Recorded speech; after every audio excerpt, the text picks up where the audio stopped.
سے سلام عرض کرتا ہوں، جواب دیں السلام علیکم ورحمۃ اللہ تعالی وبرکاتہ۔ الحمدللہ الحمد للمتوحد بجلالہ المتفرد وصلاته دوما على خير الانام محمد والآل والأصحاب هم مأواي عند شدائد واجعل بها أحمد رضا عبدا بحرز السيد أما بعد فأعوذ بالله من الشيطان الرجيم بسم الله الرحمن الرحيم قل لا أسألكم عليه أجرا إلا المودة في القربى صدق الله العظيم وقال رسول الله صلى الله تعالى عليه وسلم من أحب الحسن والحسين فقد أحبني ومن أبغضهما فقد أبغضني رواه ابن ماجه ومسند أحمد وهذا حديث صحيح صدق رسول الله صلى الله تعالى عليه وسلم۔ سبھی حضرات کلمہ شریف کا ورد کر لیجئے، لا الہ الا اللہ محمد رسول اللہ صلی اللہ تعالی علیہ وسلم۔ ایک مرتبہ نبی اور آل نبی کی بارگاہ میں درود پاک پڑھ لیجئے، اللہم صلی علی سیدنا مولانا محمد وعلی آل سیدنا مولانا محمد وسلم صلی اللہ علیہ وسلم۔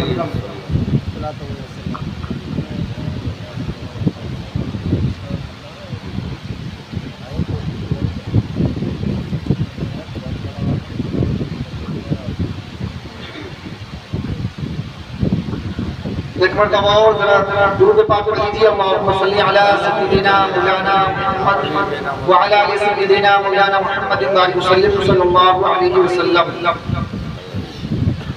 جن کے گھر میں بے اجازت جبرائیل آتے نہیں، جن کے گھر میں بے اجازت جبرائیل آتے نہیں، قدر والے جانتے ہیں قدر و شان اہل بیت، قدر والے جانتے ہیں قدر و شان اہل بیت، اور ان کی پاکی کا خدائے پاک کرتا ہے بیان، ان کی پاکی کا خدائے پاک کرتا ہے بیان۔ آیت تطہیر سے ظاہر ہے شان اہل بیت، آیت تطہیر سے ظاہر ہے شان اہل بیت۔ اور شاعر نے کہا ہے کہ یزیدی مٹ گئے دنیا سے اے سنی مسلمانوں، یزیدی مٹ گئے دنیا سے اے سنی مسلمانوں، قیامت تک حسین ابن علی کا نام زندہ ہے، قیامت تک حسین ابن علی کا نام زندہ ہے۔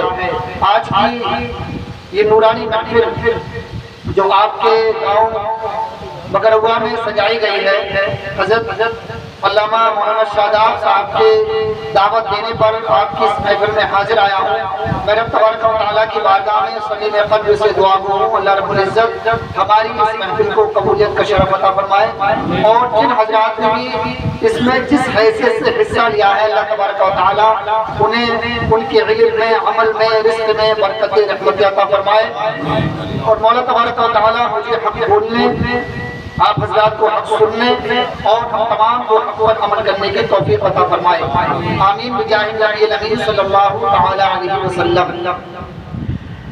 یہ جو محفل سجائی گئی ہے یہ کربلا والوں کو یاد کرنے کے لیے اور ان کی یاد منانے کے لیے سجائی گئی ہے۔ ویسے تو اس روئے زمین پر انبیاء کے بعد تبلیغ اور دین کو عام کرنے کے لیے بہت سی شخصیات رونما ہوئی، مگر ان تمام شخصیات میں ایک شخصیت ایسی ہوئی جس شخصیت کو دنیا والوں نے یاد کیا، اور ایسے اللہ نے اس شخصیت کو شہرت اور ایسا مقام و مرتبہ عطا فرمایا کہ رہتی دنیا تک اِلَىٰ أَن يَرِثَ اللَّهُ الْأَرْضَ وَمَنْ عَلَيْهَا، یعنی قیامت کے آنے تک اس شخصیت کو کبھی بھی نہ بھولا جا سکتا ہے، نہ کبھی اس کے احسان کو بھلایا جا سکتا ہے۔ اس لیے وجہ یہ ہے کہ یہ وہ شخصیت ہے جسے اللہ نے وہ مقام و مرتبہ عطا فرمایا اور وہ شہرت عطا فرمائی کہ جو شہرت کسی اور کو عطا نہ کی گئی۔ شہرت عطا کیوں نہ کی جاتی؟ یہ تو وہ شخصیت ہے کہ جن کے بارے میں میرے اور آپ کے پیارے آقا حضور احمد مجتبی محمد مصطفیٰ سید عالم صلی اللہ تعالی علیہ وسلم نے ارشاد فرما دیا، من احب الحسن والحسین فقد احبنی، کہ جس نے حسن اور حسین سے محبت کی تو حضور فرماتے ہیں کہ اس نے مجھ سے محبت کر لی۔ میں آپ کو حدیث سنا رہا ہوں، حدیث اور حدیث کسے کہتے ہیں؟ حدیث کہتے ہیں کہ جو نبی علیہ السلام کا فرمان ہے وہ حدیث ہے، اور حدیث کا سننا اس طرح ہونا چاہیے کہ ایک بہت بڑے محدث گزرے، ان کے بارے میں آتا ہے کہ ایک مرتبہ وہ درس حدیث دے رہے تھے، درس حدیث دیتے ہوئے طلبہ موجود تھے سامنے کہ اچانک ان کے چہرے کا رنگ اترنا شروع ہو گیا۔ جب چہرے کا ان کا رنگ بدلا تو وہ درس حدیث میں شامل رہے، اور جیسے ہی درس حدیث سے فارغ ہوئے طلبہ نے سوال کیا، استاد گرامی جب آپ درس دے رہے تھے تو ہم نے دیکھا کہ آپ کا چہرہ متغیر تھا، آپ کا چہرہ بدلا ہوا تھا، آپ نے ایک طالب علم کو اشارہ کیا اور فرمایا کہ دیکھو میری پیٹھ پر کوئی چیز ہے جو مجھے پریشان کر رہی ہے۔ جب طلبہ نے دیکھا تو معلوم یہ ہوا کہ ایک بچھو تھا جس نے آپ پر حملہ کر دیا تھا، ڈنک مار دیا تھا۔ استاد سے طلبہ نے سوال کیا، استاد گرامی جس وقت یہ بچھو نے حملہ کیا تھا اس وقت آپ نے کیوں نہ روکا، اور آپ نے اس وقت ہم سے کیوں نہ کہا درس کو روک دیتے اور آپ ہم سے کہتے تو ہم اسی وقت اس بچھو کو پکڑ کے مار دیتے، لیکن آپ نے اتنا خوبصورت جواب عنایت فرمایا۔ آپ نے فرمایا وجہ یہ تھی کہ میں مصطفیٰ کریم صلی اللہ علیہ وسلم کی حدیث کا درس دے رہا تھا، میری غیرت نے یہ گوارا نہ کیا کہ حضور کی احادیث بیان کی جائے اور میں بیچ میں رک جاؤں، اس لیے کہ یہ فرمان وہ ہے کہ جس فرمان کے لیے اللہ نے قرآن میں فرما دیا وما ينطق عن الهوى ان هو الا وحی یوحی، کہ نبی جو کچھ فرماتے ہیں وہ اپنی طرف سے نہیں کہتے بلکہ اللہ کا پیغام پہنچتا ہے۔ اور سیدی سرکار اعلی حضرت نے فرما دیا وہ زبان جس کو سب گن کی کنجی کہے، وہ زبان جس کو سب گن کی کنجی کہے، اس کی نافذ حکومت میں لاکھ نعرہ تکبیر، نعرہ رسالت، سید غلام جیلانی صاحب قبلہ، نعرہ تکبیر، نعرہ رسالت، سبحان اللہ سبحان اللہ کے رسول صلی اللہ علیہ وسلم کی حدیث بیان کی جائے اور ہم عاشق رسول اس کو نہ سنیں، یہ کیسے ہو سکتا ہے؟ تو میں پھر وہ حدیث آپ کے سامنے ذکر کر رہا ہوں، غور سے سنیے، توجہ کے ساتھ سنیے۔ ایک بات اور یاد رکھیں کہ جب حدیث سنی جاتی ہے تو حدیث کو سننے کا بھی ثواب ملتا ہے۔ یہ جو محفل سجائی گئی ہے، ابھی جب میرا آنا ہوا تو حضرت علامہ مولانا شاداب صاحب فرما رہے تھے کہ یہ جو محفلیں سجائی جاتی ہیں ان کا مقصد کیا ہوتا ہے؟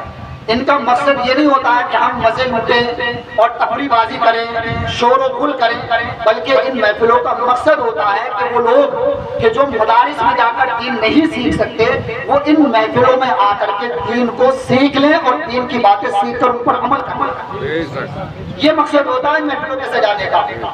اگر یہ مقصد نہ ہو اور مزے اڑانا اور تفریح بازی کرنا یا پھر یہ چیک کرنا کہ کون سے مولانا زیادہ اچھا بولیں گے یا کون سے مولانا کو شعر و شاعری زیادہ اچھی آتی ہے، تو اگر یہ چیزیں آپ کرنے کے لیے آئیں گے تو پھر آپ کو محفلوں میں آنے کا ثواب نہیں ملے گا۔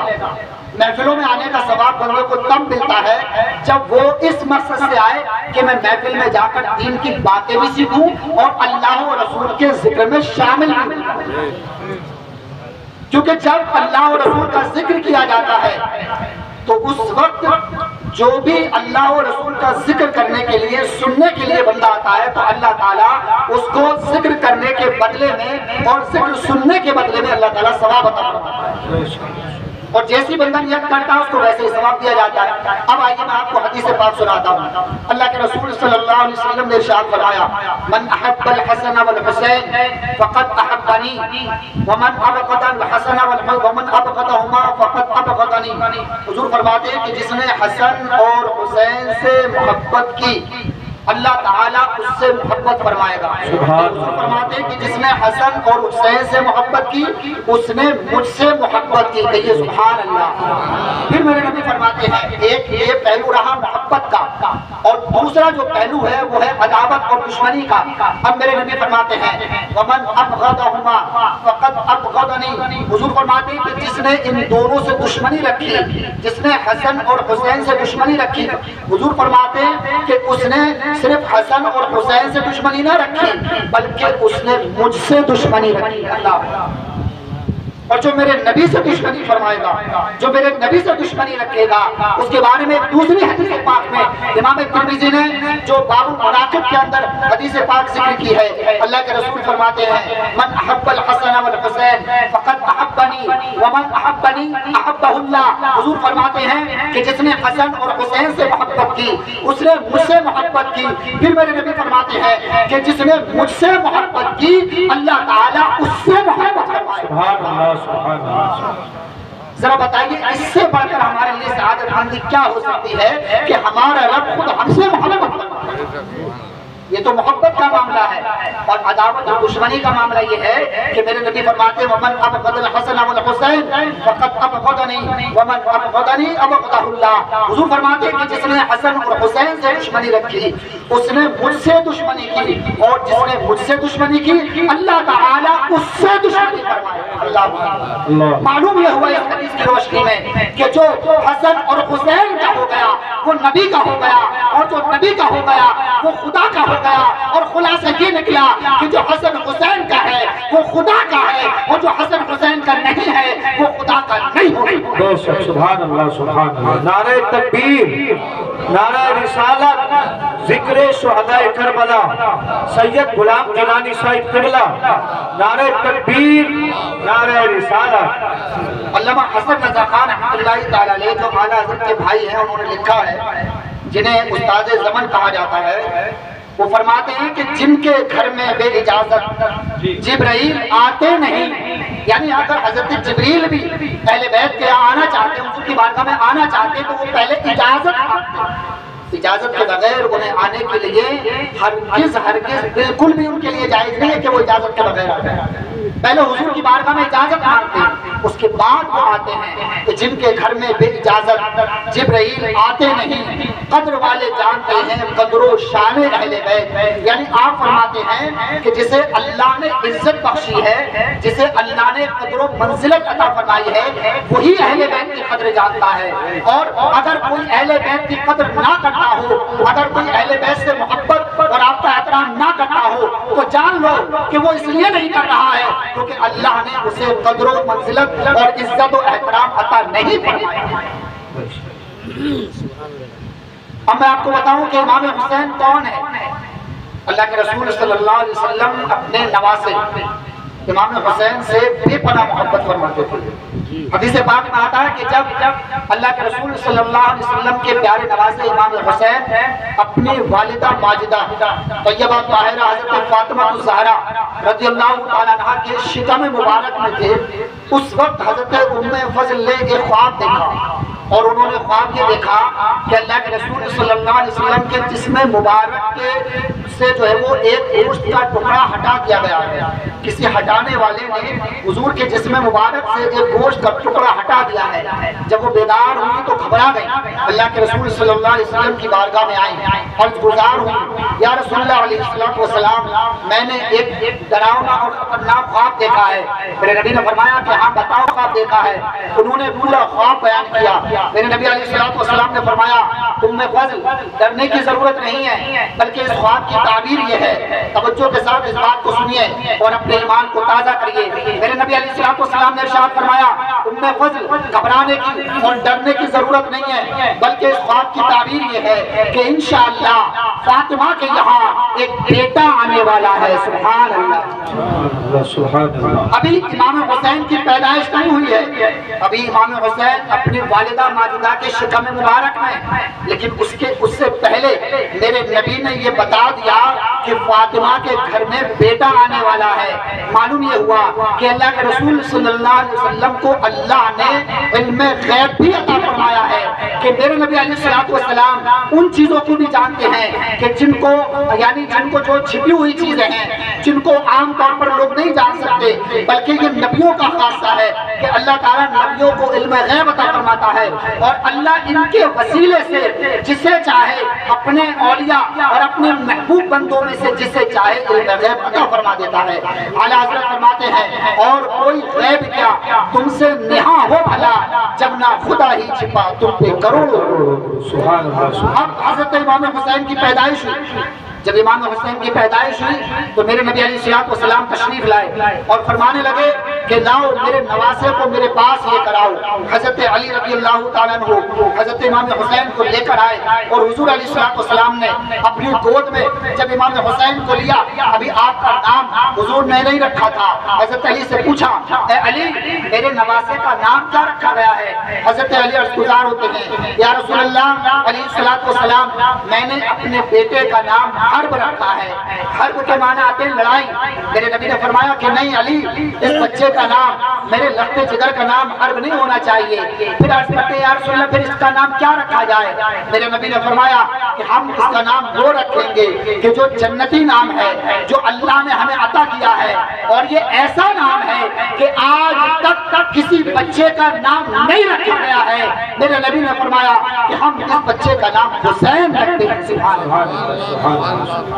امام حسین کی پیدائش سے پہلے کبھی کسی کا نام حسین نہ رکھا گیا، اور جب امام حسین کا نام حسین رکھ دیا گیا، اب دیکھیے آپ آج تک حسین نام رکھنے والے دنیا کے کونے کونے کے اندر موجود ہیں۔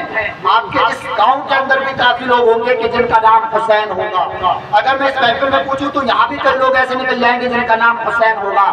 معلوم یہ ہوا کہ جب تک امام حسین کا نام نہیں رکھا گیا تھا، اس وقت تک اللہ کے حکم سے کسی کا نام حسین نہ رکھا گیا، اور جب امام حسین کا نام حسین رکھ دیا گیا، اس کے بعد آج تک اور قیامت تک ہزاروں لاکھوں نام حسین کے نام پر رکھے جائیں گے۔ اس کی وجہ یہ ہے کہ حسین کا نام کوئی معمولی نام نہیں ہے، بلکہ یہ وہ نام ہے جس نام کو اللہ نے وہ مقام و مرتبہ عطا فرمایا ہے کہ اللہ نے اس نام کو خود تجویز فرمایا، اور میرے نبی کو امام حسین کا نام رکھنے کے لیے اللہ نے خود پیغام عطا فرمایا۔ سبحان اللہ۔ نعرہ تکبیر، نعرہ رسالت، علماء اہل سنت، ذکر شہید اعظم سید غلام جیلانی صاحب قبلہ، نعرہ تکبیر، نعرہ رسالت۔ سبحان اللہ سبحان اللہ۔ اب امام حسین رضی اللہ تعالیٰ عنہ کی جب آپ کا نام رکھ دیا گیا تو امام حسین رضی اللہ تعالیٰ عنہ کے کان میں حضور نے اذان پڑھی، ایک کان میں حضور نے اذان پڑھی اور دوسرے کان میں آپ نے تکبیر کہی۔ ذرا زور سے کہیے سبحان اللہ۔ سبحان اللہ۔ حضور علیہ السلام کی عظمت اور آپ کی رفعت اور آپ کی بلندی اور آپ کی شان و شوکت کا اندازہ کون لگا سکتا ہے؟ میرے نبی کی شان تو یہ ہے کہ اللہ کے رسول صلی اللہ علیہ وسلم کو اللہ نے انسان کامل بنایا ہے۔ سبحان اللہ۔ انسان کامل کا مطلب یہ ہے کہ حضور علیہ السلام ظاہری طور پر، باطنی طور پر، اخلاق کے اعتبار سے، اپنے کردار کے اعتبار سے، ہر اعتبار سے آپ مکمل ہیں، آپ کے اندر کوئی نقص نظر نہیں آتا۔ حضور سیدی سرکار حسان رحمت اللہ تعالیٰ رضی اللہ تعالیٰ عنہ ارشاد فرماتے ہیں وَأَحْسَنَ مِنْكَ لَمْ تَرَ قَطُّ عَيْنٌ وَأَجْمَلَ مِنْكَ لَمْ تَلِدِ النِّسَاءُ خُلِقْتَ مُبَرَّأً مِنْ كُلِّ عَيْبٍ كَأَنَّكَ قَدْ خُلِقْتَ كَمَا تَشَاءُ۔ یا رسول اللہ علیہ السلام آپ اتنے حسین و جمیل ہیں کہ کبھی کسی ماں نے اتنا حسین و جمیل پیدا نہ کیا، کبھی میری آنکھ نے آپ کے جیسا خوبصورت نہیں دیکھا۔ پھر عرض کرتے ہیں یا رسول اللہ آپ کو اللہ نے ہر عیب سے، ہر نقص سے پاک و صاف پیدا فرمایا ہے، بلکہ عالم یہ ہے کہ آپ کو اللہ نے جیسا آپ چاہتے تھے اللہ نے آپ کو ویسا ہی بنا۔ سبحان اللہ سبحان اللہ۔ یہ تو حضرت حسان ہیں کہ جنہوں نے جب حضور کو قریب سے دیکھا تو یہ کہہ دیا، لیکن آئیے ان کے بارے میں کہ ہم معلوم کرتے ہیں کہ جنہوں نے حضور کو 1400 سال کے بعد دیکھا تو انہوں نے کیا کہا۔ جنہوں نے حضور کو احادیث کی روشنی میں جب دیکھا، حدیثوں کی کتابوں میں جب دیکھا تو انہوں نے کیا کہا، تو پھر انہوں نے یہی کہا وہاں کیا جود و کرم ہے، شہ پتھا تیرا نہیں سنتا ہی نہیں مانگنے والا تیرا۔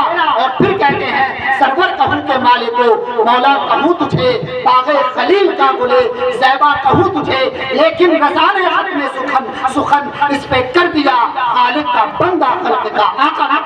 سبحان اللہ سبحان اللہ سبحان اللہ۔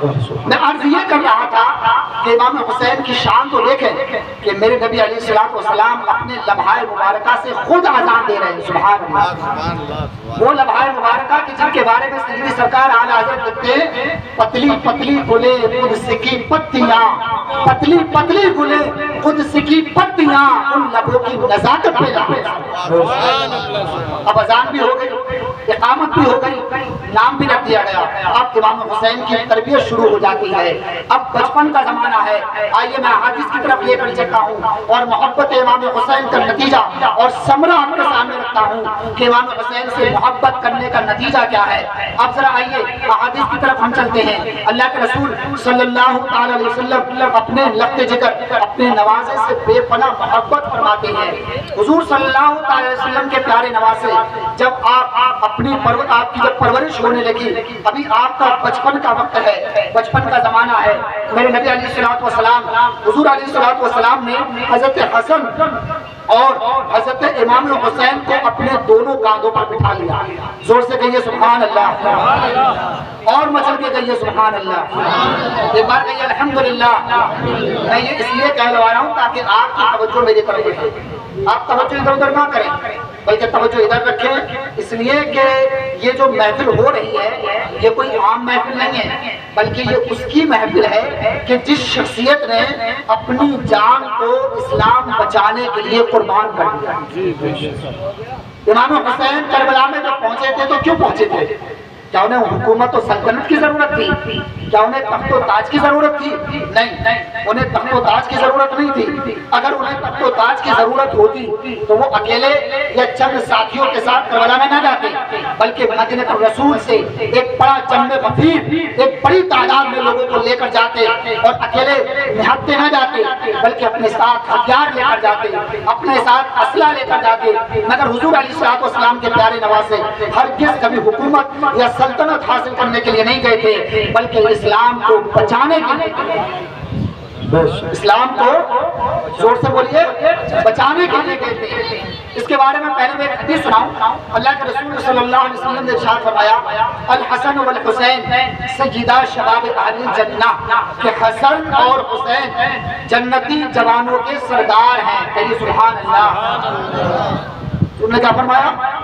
حسن اور حسین جنتی جوانوں کے سردار ہیں۔ اس بات پر توجہ کریں آپ، جنتی جوانوں کا سردار حضور نے کسے بنا دیا؟ حسن اور حسین کو بنایا۔ کس نے بنایا؟ زور سے بولیے، ہمارے نبی نے بنایا۔ اور ہمیں یہ یقین کامل ہے کہ میری نبی کی زبان مبارک سے جو کلمات نکل گئے وہ اصل ہیں، اٹل ہیں۔ شاعر نے کہا ہے قول محمد قول خدا، فرمان نہ بدلا جائے گا، بدلے گا زمانہ مگر قرآن نہ بدلا جائے گا۔ میرے نبی نے جو فرما دیا وہ اٹل ہے۔ دنیا زمانہ بدل سکتا ہے، آسمان اپنی جگہ سے ہٹ سکتا ہے، مگر میرے نبی کا جو فرمان ہے وہ اٹل ہے۔ میرے نبی نے فرما دیا کہ حسن اور حسین جنتی جوانوں کے سردار ہیں۔ اب ذرا توجہ فرمائیں کہ حضور صلی اللہ علیہ وسلم نے حسن اور حسین کو جنتی جوانوں کا سردار بنا دیا۔ اب غور کریے کہ جسے دنیا میں رہ کر جنتی جوانوں کا سردار ہونے کا سرٹیفکیٹ مل گیا ہو، جسے جنتی جوانوں کا سردار بنا دیا گیا ہو، بھلا بتاؤ کیا وہ دنیا کی حکومت اور سلطنت کا خواہاں ہوگا؟ کیا وہ یہ چاہے گا کہ مجھے دنیا کی حکومت مل جائے؟ ارے جسے جنت کی سرداری مل گئی ہو، جو جنتی جوانوں کا سردار بنا دیا گیا ہو، وہ دنیا کی حکومت کیسے چاہ سکتا ہے؟ ہرگز نہیں۔ اگر امام حسین کربلا میں پہنچے تھے تو اس لیے تاکہ اپنے نانا کی جو امت ہے اس کے لیے جو دین آپ کے نانا نے عطا کیا ہے اس دین کی حفاظت کر سکے، اور یزید کو یہ بتا سکے کہ حق جو ہوتا ہے وہ سر چڑھ کر بولتا ہے، اور حق اگر کوئی بھی آ جائے سامنے، بڑی سے بڑی طاقت آ جائے، اس کے سامنے بھی کبھی بھی حق سے نہیں ہوتا۔ نعرہ تکبیر، نعرہ رسالت، ذکر شہدائے کربلا، سید غلام گیلانی صاحب قبلہ، نعرہ تکبیر، نعرہ رسالت، سبحان اللہ۔ یزیدی مٹ گئے دنیا سے ہے سنی مسلمان ہو، قیامت تک حسین ابن علی کا نام زندہ۔ اچھا یہ بھی ایک علامت ہے اور پہچان ہے امام حسین کے حق پر ہونے کی کہ آج تک اور قیامت تک امام حسین رضی اللہ تعالیٰ عنہ سے محبت کرنے والے دنیا کے ہر گوشے میں لوگ موجود ہیں اور قیامت تک موجود رہیں گے۔ اور اگر یزید کی بات دیکھی جائے تو یزید سے محبت کرنے والے آپ کو کہیں لوگ نظر نہیں آئیں گے۔ ہاں کچھ لوگ بدبخت ہیں جو مل جائیں گے آپ کو، ایسے لوگ کہ جو ناصور ہیں، اور ایسے لوگ کہ جو اپنے آپ کو